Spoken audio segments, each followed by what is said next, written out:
Hi everyone, Abby here, and welcome back to my channel for Tech Tuesday, or welcome if you're new. Now today, I'm going to be comparing the new Garmin Fenix 8 to the older, but still great, Garmin Fenix 7S. I'm going to be talking about the similarities and the major differences between both of these smartwatches, and I'm going to let you know whether or not I think it's worth the upgrade. But before I get started, make sure to hit that subscribe button if you're not already subscribed so you can stay tuned to all my new videos dropping weekly and so you can help the channel grow. So today, as I mentioned, I'm going into the major similarities and differences. If you want more of a deep dive review, I've done full individual reviews on them, which you can find coming up at the top right and also linked in the description below for you to check out when you're done watching this. So before I dive into the differences, let's go into the spec similarities between both of these smartwatches so you can get an idea of what they have in common.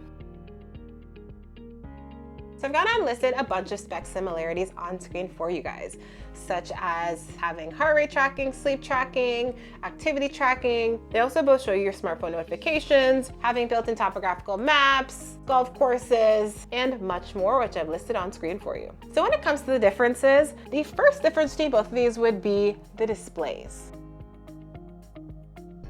Now, what I have here is the Garmin Fenix 8 43mm AMOELD Sapphire, and I have the Fenix 7S Solar. Now both of these smartwatches do come out in different versions as well as different sizes. So the Garmin Fenix 7S Solar has a sunlight transflective memory and pixel display, while the Garmin Fenix 8 has an AMOLED color display. Now with the AMOLED display, you're getting something that is very reminiscent to how your smartphone looks. You're getting something that's very contrasting, bold. You're getting something that's very easy to read in dark lighting, especially indoors, and you're getting something that just looks really pretty. But with that, it's very reflective outdoors. Especially the Sapphire version I have here makes it even more reflective with the Sapphire crystal lens. Now, if you're someone who primarily works out indoors, that might not be a big deal for you at all. But if you're someone who works out a lot outdoors, which, Fenix watches have a lot of outdoor features, that could be a problem for you because you're gonna have to pump up your brightness a lot outdoors to read this clearly, which is in turn gonna kill your battery life. Now, the Garmin Fenix 7S features Garmin's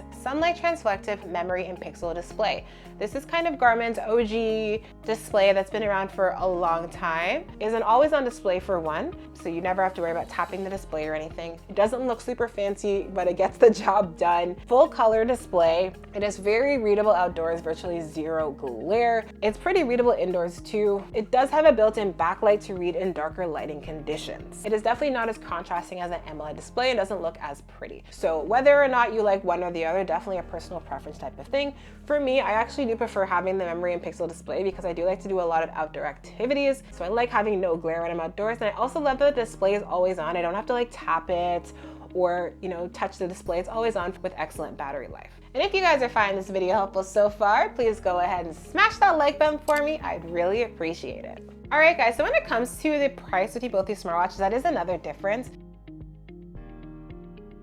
Now the Fenix 7S Solar here did release at $1,039.99 Canadian and $799.99 American, where the Fenix 8 43mm released at $1,579.99 Canadian and $1,099.99 American. So a huge jump up in price there. Now the Garmin Fenix 8 does have some new features over the Garmin Fenix 7S. It's also a little bit larger. It has a different type of display, AMOLED, which is more expensive than the memory and pixel display, which is on the Fenix 7S. And all of those things do make it more expensive. But I honestly think that Garmin raised the price like way too much just for those differences that we are seeing. So I would definitely recommend, if you're interested in the Fenix 8, to grab it on sale. And luckily the Fenix 8 has been going on sale more often. I've usually seen it go on sale kind of bi-monthly or so, but the Fenix 7S has been out for a lot longer. It does go on sale a lot. Always on sale, basically, whenever you see it. There's usually hundreds of dollars off from the release. That is one benefit of getting something that's an older smartwatch from Garmin, is that you're still getting a fantastic smartwatch. Just because it's a little older, you're saving a lot on it. So that could be a big benefit for you guys. Another difference between both these smartwatches would be the size. The Garmin Fenix 7S was Garmin's last Fenix watch that came out in a small version. If you guys don't know, the S in the 7S stands for small. This was a 42mm size watch with a 1.2-inch display. It also does have a 20mm band here. Now coming over to the Fenix 8, this is a 43mm watch. It has a 1.3-inch display. It has that same 20mm band as well. So some of you guys just thinking, oh, what's 1mm? That's nothing. But honestly, there is a significant difference when you are wearing them on your wrist. I find it noticeably bigger wearing Fenix 8 versus the Fenix 7S on my wrist. And I'm someone who I like to wear the smallest, sleekest smartwatches as possible. And I just do find the Fenix 8 a little bit big for my liking. So another difference between both of these smartwatches is the heart rate sensor.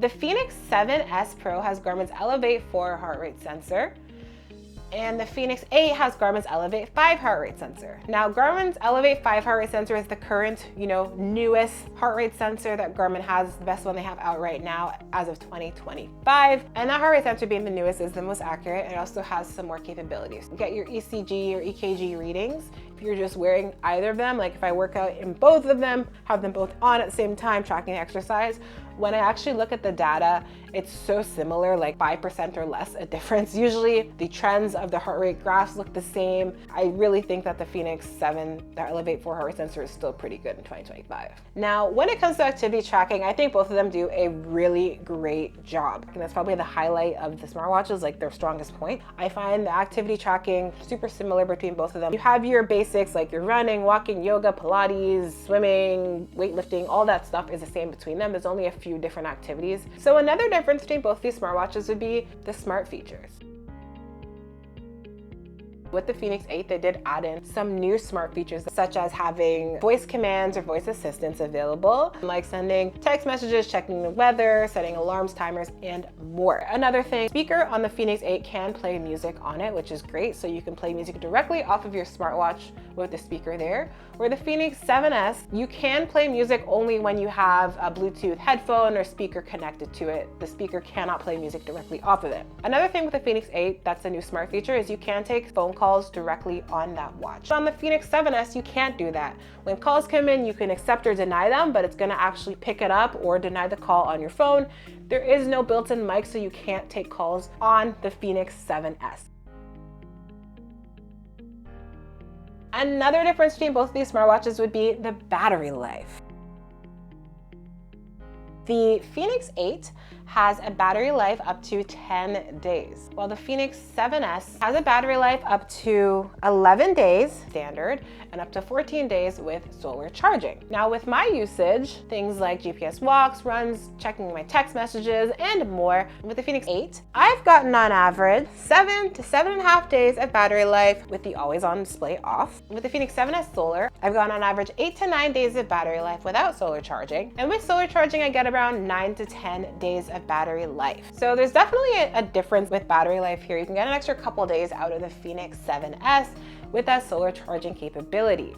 Now, Garmin did remove the solar charging capability from the Fenix 8 43mm. You turn on the optional always on display on the Fenix 8, it drains your battery life like crazy. I get around 2 to 3 days doing that. So I typically leave that off because I prioritize longer battery life versus having it always on display with my AMOELD smartwatches.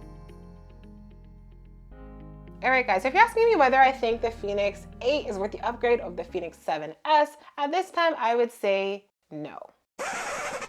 Now, I know it's an unpopular opinion, but I'm giving you guys my honest opinion here. If you have the Fenix 7S, I would not run out and buy the Fenix 8. I'd probably wait, see what the next version has in store, the Fenix 9, whenever that comes out. Now, I personally think that the Fenix 7S did come out in better color options.